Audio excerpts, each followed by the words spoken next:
People have asked me why I spend so much time talking about Farage and some of the loonies on the far right. I talk about them because they will continue. Farage specifically, and specifically people who are connected to Reform UK, they will continue, they will rebrand as they have done in the past. They will call themselves something different in a year's time. They won't call themselves Reform, they might call themselves Unite or Union or troublemakers, because that's what they are. They are a thorn in the side of the establishment. And Farage has called himself a troublemaker. We are establishing a bridgehead in Parliament. Astonishing language. And Farage has become such a feature of British politics, whether he's elected or not, it doesn't make any difference. And I hope he's not. I hope that Giles in the seat in Clacton can actually retain control, but he may not. And if Farage is in Parliament, it's even worse. Because the point is, Farage is there as a sign of failure, as a sign of frustration, ordinary people's frustration. It doesn't matter really what Farage says. He's demonstrated that. It doesn't matter what is in his manifesto. He could say anything. He would still get the vote of people who are frustrated by the cost of living, by the failure of Brexit. Brexit is what he wanted, and it's failed. He can't stand up and call out any Brexit bonuses because there aren't any, but it doesn't matter.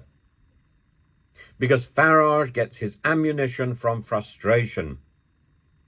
And if the Conservative Party has been brought down by Farage, by Brexit, which has torn the party to pieces, so too the Labour Party can be brought down by Farage and by Brexit if it doesn't sort itself out.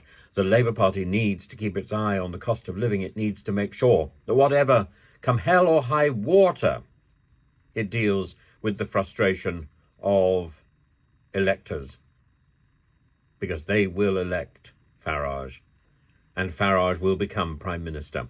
It's only a matter of time if all the government that's coming in can do is to tread water like the present government has done since Brexit. Treading water. Doesn't matter who the MP is, doesn't matter the party colours.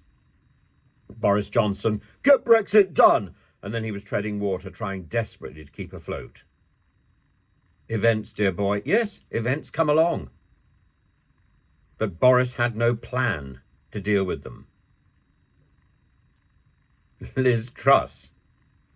Her plan was to blow the whistle and to shrilly claim that she was doing growth. You can't claim you're doing growth. Growth requires action.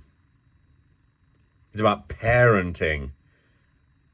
And it's not about making a loud noise. It's about action. Loud noises might happen, but the action takes place first. And Liz Truss failed to do any action. She just moved her hands around and hoped that would be sufficient. And admired Kwasi Kwarteng's prodigious package. That wasn't sufficient either. It's a waste of time, looking, gawping and talking. She should have been doing some action. It didn't matter how much time she waved her hands. It wasn't efficacious. And then there's Rishi Sunak. And all he has done is tread water. He's done it very successfully. He's kept afloat until he came face to face with the frustrations of the electorate. Face to face. And that's the problems. And if Keir Starmer doesn't deal with the same concept, if Keir Starmer is all talk and no trousers, he will go the same way. And the only person who will come floating back, like a log, or maybe like something that simply will not flush, is Farage. And by the way, I've used that image of Farage before. When I was in the Circle, there was a lot of fuss about cameras in the loo, and I was urged to tell my producer exactly what I was going to do if I was going into the bathroom, and I thought, that's outrageous. I have no intention of giving medical details. So for something that was relatively quick, I talked about a Widdicombe. For something that took a bit of time and effort, it was a Farage. And for something, every so often you think something's going to happen and nothing does happen, it's just a lot of hot air, that was a Theresa May.